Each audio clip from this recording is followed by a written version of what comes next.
أعوذ بالله من الشيطان الرجيم. بسم الله الرحمن الرحيم.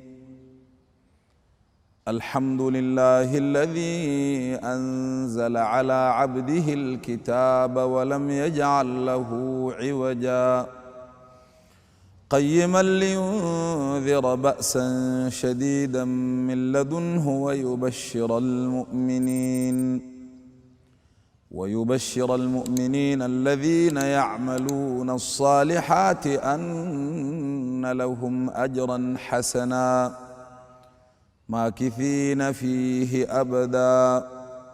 وينذر الذين قالوا اتخذ الله ولدا ما لهم به من علم ولا لآبائهم كبرت كلمة تخرج من أفواههم إن يقولون إلا كذبا فلعلك باخع نفسك على آثارهم إن لم يؤمنوا بهذا الحديث أسفا إنا جعلنا ما على الأرض زينة لها لنبلوهم أيهم أحسن عملا وإنا لجاعلون ما عليها صعيدا جرزا أم حسبت أن أصحاب الكهف والرقيم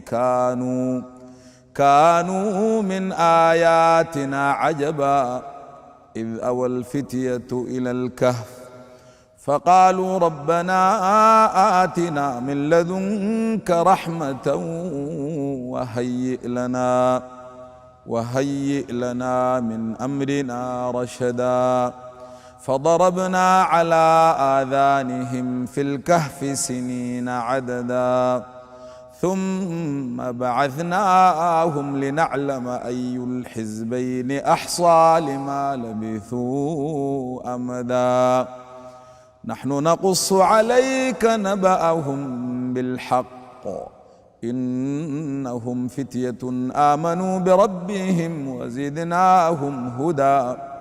وربطنا على قلوبهم إذ قاموا فقالوا ربنا رب السماوات والأرض لن ندعو من دونه إلها لقد قلنا إذا شططا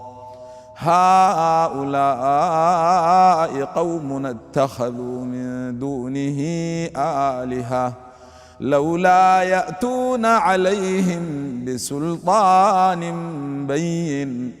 فمن أظلم ممن افترى على الله كذبا وإذ اعتزلتموهم وما يعبدون إلا الله فأووا إلى الكهف ينشر لكم ربكم من رحمته ويهيئ لكم من أمركم